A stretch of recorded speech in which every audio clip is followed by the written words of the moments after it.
So I think these are very important practical things, and Palestinian civil society is terribly weak. The society is so beaten back, so ground down with poverty, desperate poverty. The situation in Gaza is unbelievable. So I want to leave that part there, except to say that I've been to a number of societies in bitter conflict. I was in Vietnam, thank God, at the bombing calls. But there again, it was completely fascinating to meet the women's groups. And they were very funny, because they took us all around.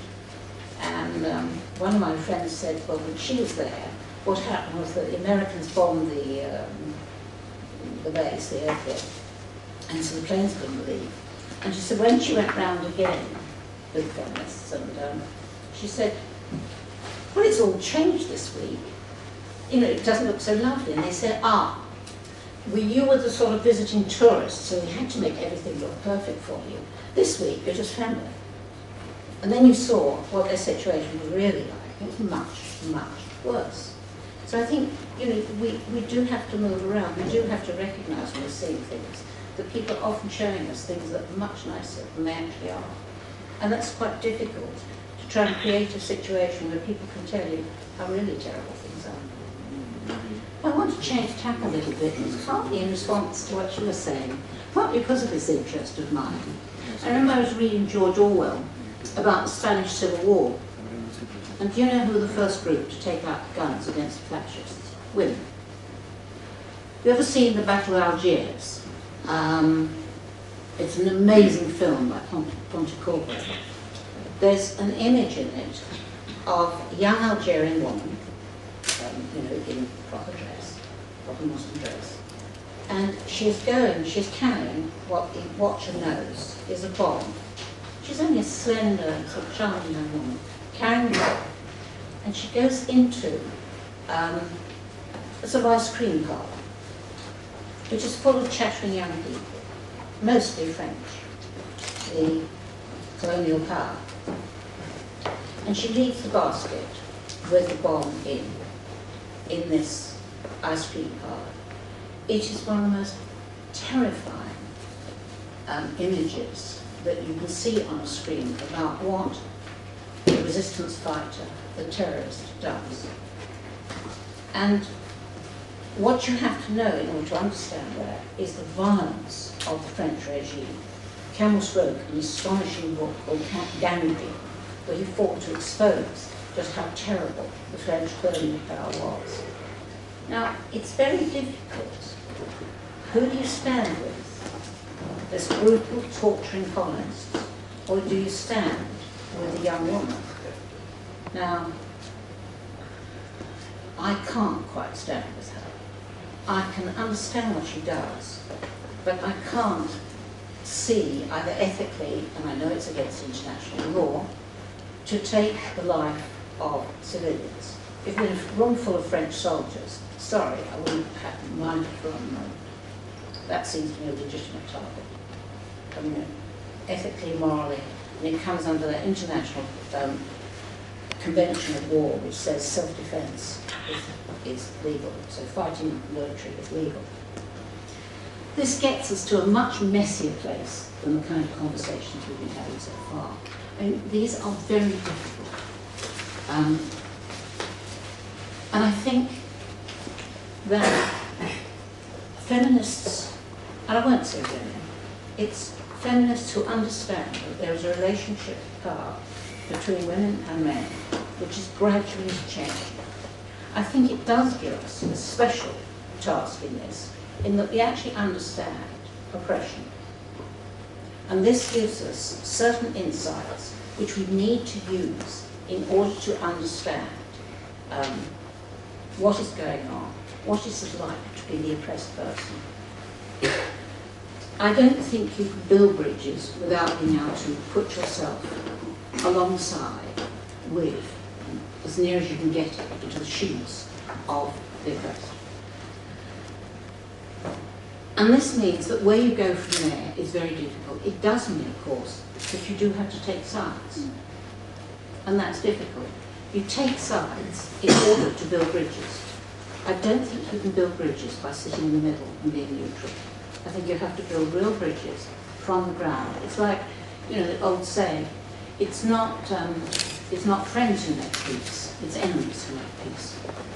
And I think it's very, very important. It's not, you know, it is actually, I mean, the Irish peace, although it's crumbling at the moment, was made between the most violent enemies. It was made between the military on both sides and, you know, the armed force of both those groups was very considerable, very dangerous, and murderous. So you make friends through enemies. So if you want to make a peace, you should be talking to the most violent of your enemies. You'll have to start on the outside, but you ultimately make peace with them. You don't do it with anybody else. And sometimes, of course, it's a matter simply of defeat, as it was in Vietnam. And it has to be quite clear that was a matter of defeat. So I'm wandering a bit because I actually want to share with you my sense that this is enormously difficult. There's nothing essentialist about women. We're not naturally nicer. Men are not naturally nastier. That has to go out of that window, that kind of thinking.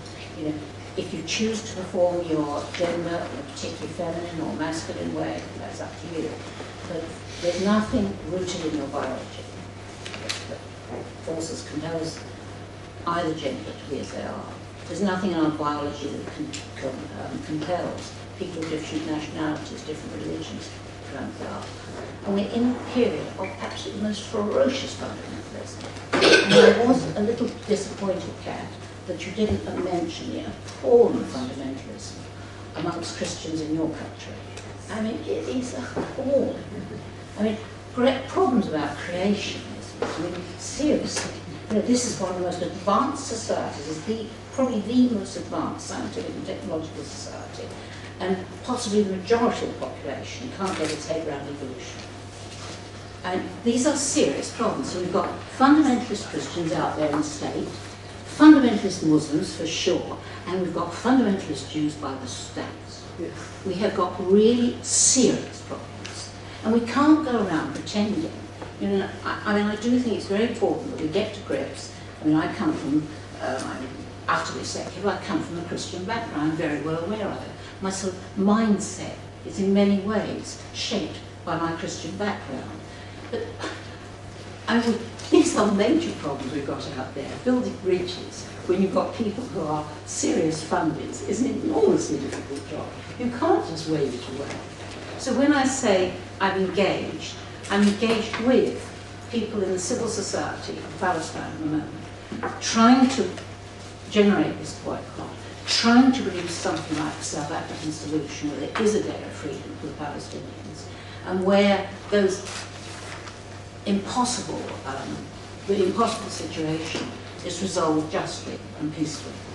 And that is going to take a great deal of work.